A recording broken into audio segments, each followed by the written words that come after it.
Hi, this is Nancy LT Hamilton, and today we're going to do a video on rolling mills. Pepetools has just sent me this fabulous one over here. Here's the information because I can't remember those things. Today we're going to be talking about how to use a rolling mill, why you would need a rolling mill. In particular, we're going to be talking about this, how to use this one, and a little bit on maintenance. So that's about all the exciting. Oh wait, one more thing I need to tell you. If you need more information on rolling mills, I do have a webpage on my site under Resources Tools, and it's called Rolling Mills. So check that out when the video is over if you want to learn more. So I'm going to get set up for a second part. Well, we're back, and of course the cats wanted to get in on the video. I know some of you hate them. Some of you loved it. So anyway, what I want to talk about now is you've got to watch the Pepe video on how to unpack this thing if you get the Pepe 90 millimeter or whatever rolling mill, because it's tricky. The only thing I don't like about this rolling mill was all that styrofoam in the box, which is a very small complaint, but it drove me nuts with billions of pieces. So I have a big garbage bag, and watch the video first. So when you go to set this thing up, you want to make sure that you have place for this handle to turn freely. So you don't want to stick it in the middle of your workbench because you'll never be able to turn the handle. It's rather long, which gives you a little extra leverage to turn it.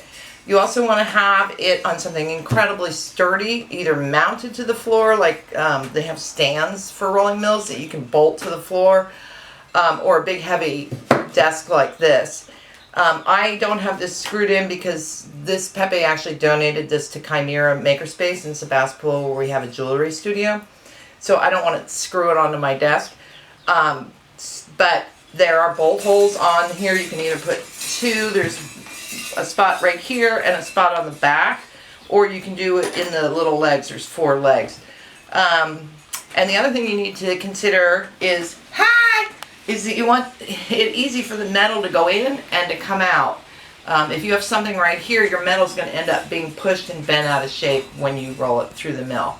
So that's the basics on the setup, except let me mention 2 little doodads here. There's an Allen wrench to hook the handle on, and I just taped it to the side of the machine so that it doesn't get lost. And I also marked on here what direction to turn the T-bar, so that it shows where it's closing. You can make it so it shows where it's opening, whatever. And I also wrote a little note over here about what my maximum thickness is between the rollers, and in this case it's 5 centimeters. So that's it on setup. And I'm going to talk to Ralph. So on the rolling mill, you want to work with softened metal, which is annealed metal. I do have a video on how to anneal metal on YouTube. The softer the metal, the better it works and doesn't crack when you roll it through the mill. There's great pressure put on your metal when you put it through here. Another thing you need to do at all times is protect the steel rollers, because whatever mistakes that maybe dent these rollers or scratch them, it's going to show up on your metal every time.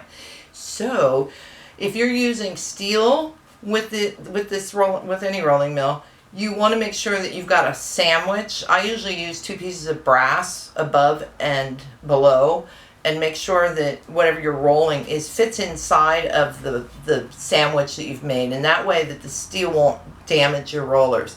Another thing you never want is any kind of moisture in here. So if you're annealing and then pickling, dry it and let it sit out for a few minutes, because it's amazing how little moisture it can take to rust any of these rolling mills rollers. What the heck was the other thing I was going to say? Don't you love it when a thought just goes right out of your head? Oh, if you're going to be rolling plant material through here, you can make a sandwich with cardstock. But you don't want to roll green stuff through here because there's potential for the moisture to get on the roller. So use dried plant matter if you're going to do rolling through on the mill. And here's a little trick that I learned. I'm going to probably massacre your last name, Rhonda. I'm sorry, but Rhonda Coriel, I believe, has a great video, which I have a link to on my website, about how to clean and oil the rollers on the machine. And I'm just going to show you really briefly right now. I don't have, I think it's chrome or something. It's a metal polish and cleaner. I'm wondering if Brasso might work too. I have to contact the manufacturer on that. But anyway, you get a dowel that's not going to fit between the rollers, but I mean width-wise, depth-wise, but fits across here inside. And then you get a piece of toweling that fits around it, and you fold it like this, and I've already put some, I used some 3-in-1 on here. And then you open this up all the way. Excuse me while I stand up. And then you put the fabric in here and roll it in, and then you just keep rolling it, and the rollers are running around on the oil-soaked cloth. And then take it out, and on the back side we don't have any, and this will kind of take off any excess. It's the wrong way. There we go. It's not me, it's the machine. So that's basic, you know, keeping your rollers together, maintenance, and I'm gonna go put this away. So I should briefly talk about the parts and the names of the parts on the rolling mill. This is called a T-bar, and this opens and closes the rollers. I'll show you how to roll something in a minute, talk a little more in detail about it. These are your dials, and this has to do with helping you to set the amount of pressure on your metal, and I'll show you that in a few minutes. And then we have our rollers, which spin by use of this handle here.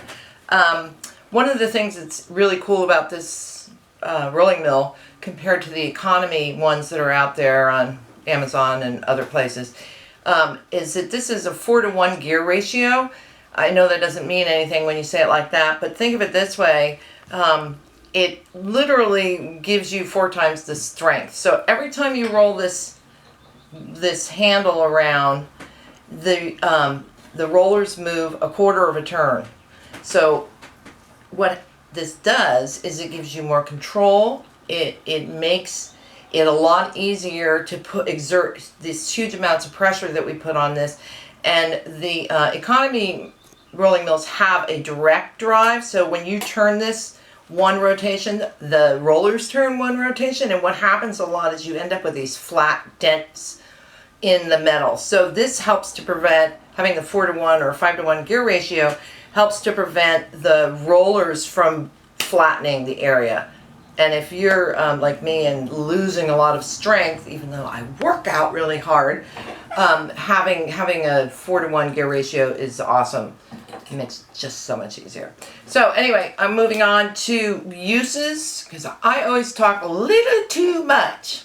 Apologize. Uses for this, and this particular one, the combination rolling mill, what that means is that you've got a flat area and you have these grooved areas. The one that has a groove on the top and is flat on the bottom is used for making half-round wire, which you use for making ring shanks or framing or whatever you want to do with it. So one side will be flat and then you'll have a dome on the top. The other side, where the grooves are on the top and the bottom, is used for making square wire. Which is awesome to have around, and there's various gauges, or you can start thick and bring it all the way down and end up with a piece this big. Underneath this paper over here, which shows you some of the things that you can do with a rolling mill, making sheet. So I got a sneaky thing here. So this is an ingot. So after I hammer this down a little bit, I can roll it through here and make my own sheet metal. You can take round wire, triangular wire, and turn it into square wire. As we talked about, you can make the half-round wire for whatever. You can pattern metal. You can also make triangular, this should say wire, triangular wire by soldering 2 pieces of wire together at one end and rolling it through, and you end up with 2 half squares, which is a triangle. So that's another benefit. So you can make 2 kinds of wire. And also you can taper wire in here too. So I have a video on that also that we'll have a link for. So those are some of the things that you can do with a rolling mill, and I'm sure there are other uses, but I'm going to show you some examples in a minute. So one of my favorite things to do with the rolling mill is to pattern my metal. And there are quite a few ways that you can actually do that. The big thing to remember is always to protect the rollers. Protect the rollers. Down here I've got a brief list of things that you can use to pattern, if you would like to come down and look. So the first thing that you can use is screening, like the kind used for windows. A lot of the screening today is plastic. I haven't rolled that. It might work. But if you do use a steel screening, you might want to, well, you have to make this brass sandwich to protect your rolling mill. You can poke holes in the screening. You can spread the fibers apart to make patterns, so you don't have to just go with the screening. The next thing you can use, which is very similar to the screening, is metal mesh that comes in different flavors. And once again, you can alter the look of it by bending or poking through the fibers. Ow! Ow! That was not fun. Okay, I'm going to stick that over here. Then the other thing you can do for a one-shot only deal, but this is kind of fun, especially if you have a lot of little paper punches laying around, which somehow I did. I don't know where they came from. But here's like my Mickey Mouse one. Here's the paper. This, I used heavy cardstock for making this one. There's also, you can layer them on here on top, and that creates a deeper impression, whereas the ones that are cut out are going to give you a raised impression. So here's an example of the difference. This is the one that's, oh my god, there's a cat at the door. Okay, so, and then you can also use just regular paper. Watercolor paper works really well. You want something that reads about 21 to 26 gauge on your little B&S gauge here, or you can 0.7, I think is the size for the 21 gauge. You can also use fabric. Here's a piece of edging from a fabric. You can use lace, is really awesome with it. There's, you know, run anything through with the fabric. I would make a little envelope out of the cardstock. And then etch plates is another thing I love to do. This is a positive and a negative plate. This is dented in, so the metal will, when you roll it through, will be popping up, and this one will be sunken in. So it changes the appearance of it. And these are great to make on your own because you can have unique patterns that nobody else has out there. These are the etching plates. Hi, Lulu.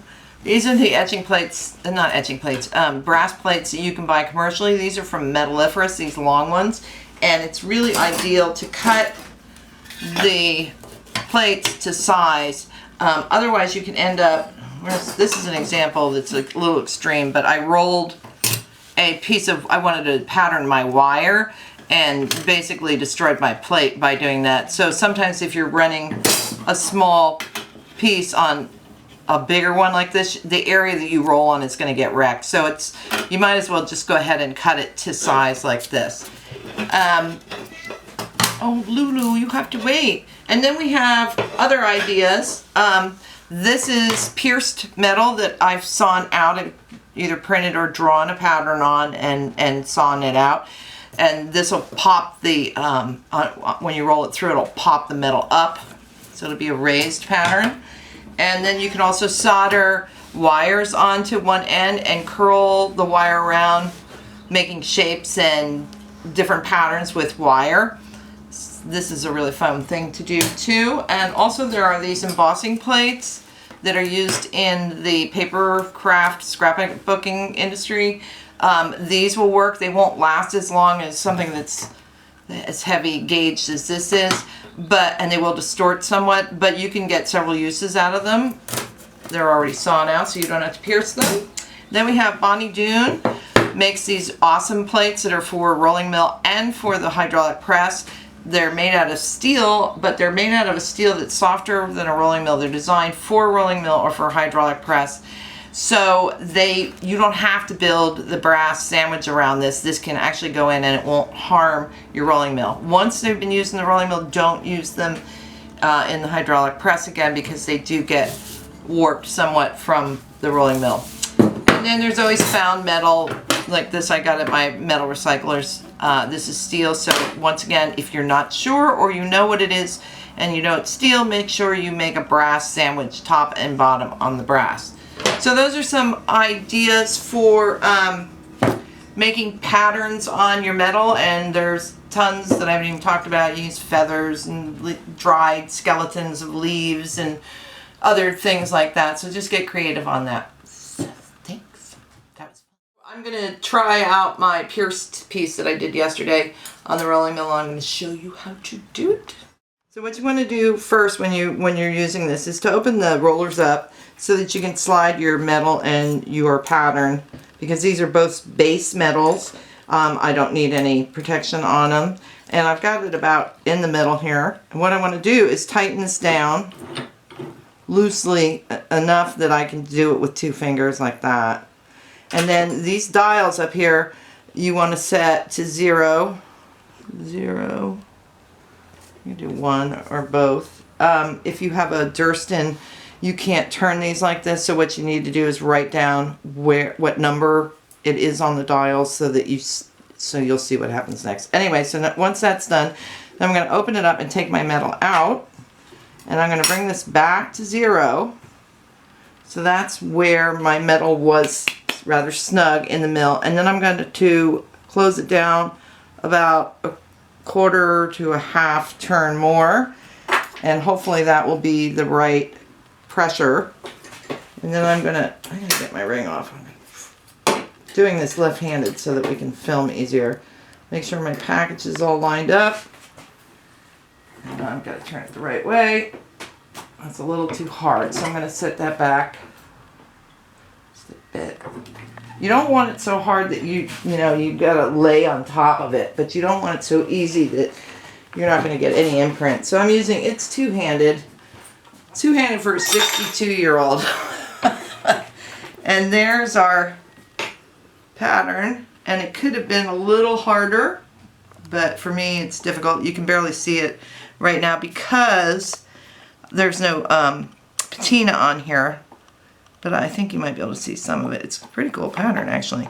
So what I'll do is then I'll anneal this and flatten the metal out. I'm going to leave this as is, and you can see I can still use this for patterning. So I could, at this point, if I was really smart and I wanted to do this a little deeper, I would just go ahead and cut another piece of copper to go on this, tighten it down just a hair, and roll it through and see how deep the pattern is. So anyway, that's basically how you roll a pattern through the rolling mill. So thank you so much for watching my video. I'm really impressed with this rolling mill. It's really, really heavy duty. It's got the 4:1 gear ratio. I love that. It's as easy to use as my Durston. For their cheapest one, which is it's got a smaller roller, is over $100 more than this one, but they do run up into the multi-thousands. So it's an awesome rolling mill for the price, and I think if you're going to spend the money, skip the economy and get one of the Pepe rolling mills. They really are cool. Very happy with it. Thank you, Pepe. Thank you all. And don't forget to subscribe, like this video. It helps the ratings. And visit my website, nancylthamilton.com.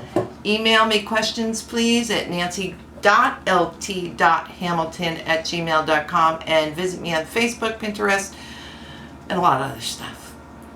I'm tired. Bye-bye.